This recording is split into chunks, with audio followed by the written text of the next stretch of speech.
people. Well, with me now here at Wembley are Billy Grant. I've talked to him during the tournament, runs a podcast, and his daughter Bella, huge England fans. It wasn't to be last night, Billy. Just give us your thoughts on the game. It wasn't to be. Again, it's like deja vu, to be fair, when we scored that early goal, I mean, euphoria. It was a wonderful feeling, and that first half in that stadium, all the fans just celebrating all the way through. We got to half-time as well, and into the second half, and it really felt like we were going to do it, but you could still feel the Italians just slowly eking back into the game. We thought we'd hold out. They didn't hold out. I've seen England play every single penalty shootout that they've played in since 1990, and I thought, not again. And when the penalties came, I thought maybe after the Comedy game in Russia, we might be able to do it again, but it just wasn't to be. It's a real shame. Yeah, you know what? I started that question with it wasn't to be, but it could have been. I mean, the fact that the team got to this final, many young players, they battled their way through, and some of the games were very comfortable wins, actually. So there's a lot of hope here. Disappointment last night, of course, but a lot of hope here, Billy. There's definitely a lot of hope. I've got a lot of pride for this team. Gareth Southgate, Chris Powell, his team behind there, all the players who stood up for, what is right about, modern England is what I believe in. So many people can actually get behind this new team, this new diverse team. And lots of my friends who would go nowhere near England, what I'm saying, because of the bad reputation it had, some racism, some, violence and stuff like that. But all of a sudden, that's been put to bed this tournament to a certain extent, where a lot of my friends said, actually, we actually feel a connection with this team, and the team went out and they stood with us as fans, because I've been on the terraces where things have happened to me, where I've got beaten and I've got abused, and I felt on my own. But for once I felt the team is actually behind me, saying, we've got your back. And we've got your back, and also a lot of the people in the country as well. My friends have said exactly the same thing. That team's got our back because we want to support them. Bella, what was it like for you watching the game? How old are you, Bella, first of all? I'm 12. You're 12. Well, I thought it was actually really good because in the first half, the game was so good. As soon as we got that goal, I was so happy.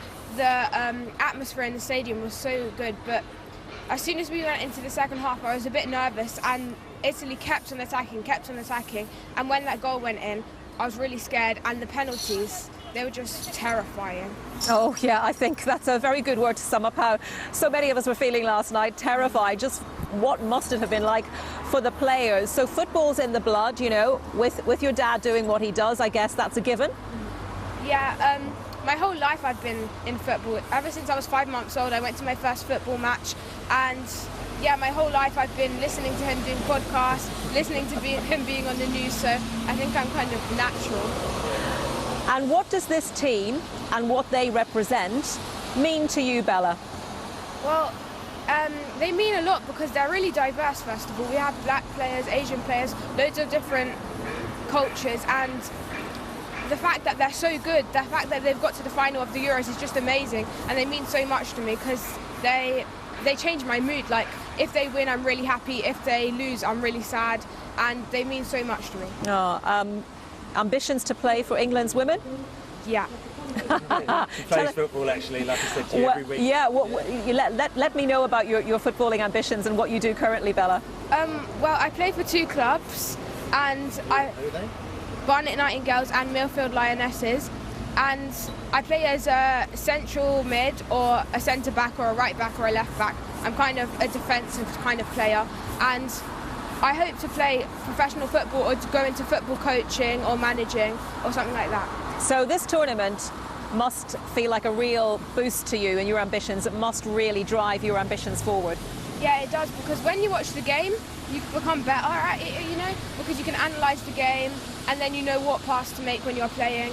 And this tournament has just been so much because I've got to experience it, I've got to experience what the players felt, and I've got to just experience the whole moment. And this is the key thing, because it's not about me. Yes, I've done 15 tournaments. It's about the younger generation and the people coming through. And for me, I love football, but I just want younger people to love football in the same way I love it. Come down, watch the matches. Don't feel intimidated when you're on the terraces, and that's why it's really important that the players took the stand as they did when they took the knee, which is not political at all. It's not. They're just saying, listen, we just don't want any more of this racism business, right, Let's talk about that, because when people ask why are the England team taking the knee, and the Italian team did it last night as well, didn't they, before the game, and then you look at the abuse directed at Saka and at Rashford and at Sancho, and you see why they take the knee, don't you? Listen, of course you see why. A lot of people, and I say to people, look, we're not here to start picking arguments and fights. All we're saying is that for years we've had so much grief as black people. You know, I've had it,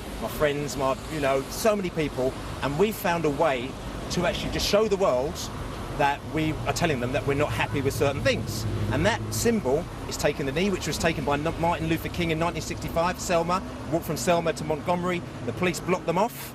And what they did, what did he do? He went down on his knee, okay, and that symbol has been there for years. It's not political, it's just a symbol. 3 words we say, Black Lives Matter. It's not that all lives don't matter. It's just that we're saying at the moment, like, there's a few issues that we need to sort out. And a lot of people have to understand that. We're not disowning anybody else or saying that your issues don't matter.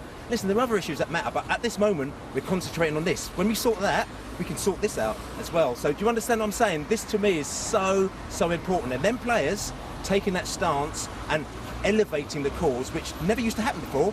For me, who used to stand on my own on the terraces, now I'm thinking, they got my back. Wicked. And then my friends are going, wow, they got my back, I'm going to start supporting that team. So important. And more important for my daughter, Bella, isn't it, Bells? Yeah, it means so much because we just want to be like everyone else. We just want equality, so yeah. And ironically, of course, you talk about those players elevating the issue largely through social media, but of course it's through social media that so much of this abuse is directed. Billy, I want to end on a positive note with you. Thoughts for the future, a World Cup coming up in about 18 months, and a young team with the right mix of experience in there now as well, I think. Big hopes for that? Listen, this team, they've been building since 2011 when Southgate and Trevor Brooking came together with the plan. That master plan has obviously worked because we got to 2 semi-finals and a final in that space of time. That team is very young. Yes, they miss penalties, but you know, if you're 19 years old and you're in front of all these England fans going crazy behind the goal, you feel you need to do something for them. So of course they go to a little bit to jelly. So for me, positivity, that team is going places, but it's more about the younger generation. It's about people like Bella and her friends. Bella. Yeah, I feel like next year with the talent we've got, we are going to win something. Whether it's the Women's World Cup, the Women's Euros or the Men's World Cup, we're going to win something. I can feel it. Billy and Bella, a pleasure to talk to you. Thank you so much for coming along today. Billy Grant and Bella, a 12-year-old lioness, perhaps an England lioness of the future. Watch this space. Lovely to speak to you.